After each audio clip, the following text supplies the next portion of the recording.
और जो लोग अपने आप को हिंदू कहते हैं वो 24 घंटा हिंसा हिंसा हिंसा, नफरत नफरत नफरत, असत्य सत्य असत्य। विषय बहुत गंभीर है। पूरे हिंदू समाज को हिंसक कहना ये गंभीर विषय है।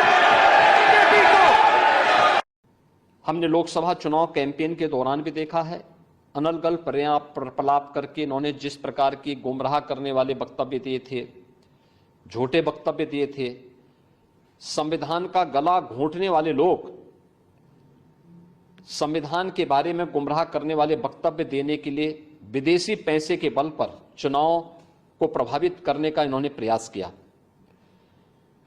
1 लाख रुपए के फर्जी बॉन्ड भरवा करके भारत की माताओं को, बहनों को इन्होंने गुमराह करने का कार्य किया। और आज जो बयान फिर से राहुल गांधी ने दिए हैं वे अत्यंत निंदनीय हैं और शर्मनाक भी। अयोध्या को उसकी पहचान से वंचित किसने किया था? क्या ये सच नहीं कि इंडी गठबंधन से जुड़े हुए लोग इसके लिए जिम्मेदार हैं?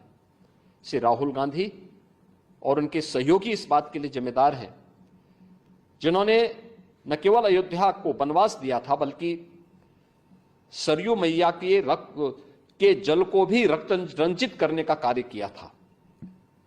कौन नहीं जानता है कि अयोध्या को उसकी पहचान से वंचित करने का कार्य आजादी के बाद से ही लगातार कांग्रेस करती रही। रामलला के मंदिर पर ताला लटकाने का काम किया था, हिंदुओं को पूजा करने से वंचित करने का काम कांग्रेस ने किया था। और आज जब अयोध्या अपने वैभव की पुनर्स्थापना के लिए फिर से पूरी दुनिया को अपनी ओर आकर्षित कर रही है तो कांग्रेस कैसे इसको अच्छा मान सकती है? श्री राहुल गांधी का बयान झूठ का एक पुलंदा है।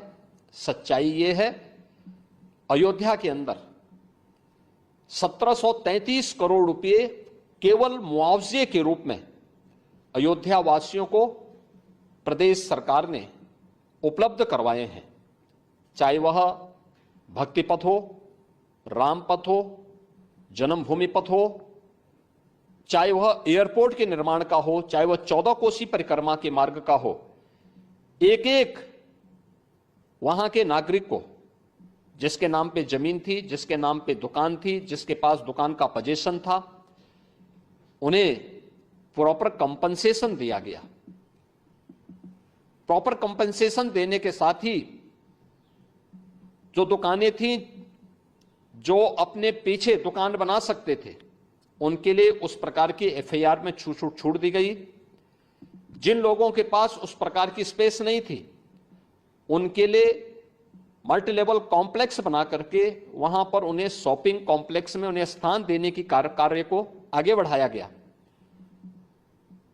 श्री राहुल गांधी के बयान सत्य से परे हैं, झूठ का एक पुलंदा है। उत्तर प्रदेश और अयोध्या को बदनाम करने की साजिश है और भारत की छवि को, अयोध्या धाम की छवि को दुनिया के अंदर खराब करने की अपनी उस मानसिकता का हिस्सा है जो एक्सीडेंटल हिंदू लगातार आजादी के बाद से करते रहे हैं। लेकिन इसका जवाब समय आने पर अयोध्या की जनता भी और देश की जनता भी कांग्रेस पार्टी और इंडी गठबंधन को देगी। राहुल गांधी के दोनों बयान इस बात के प्रमाण हैं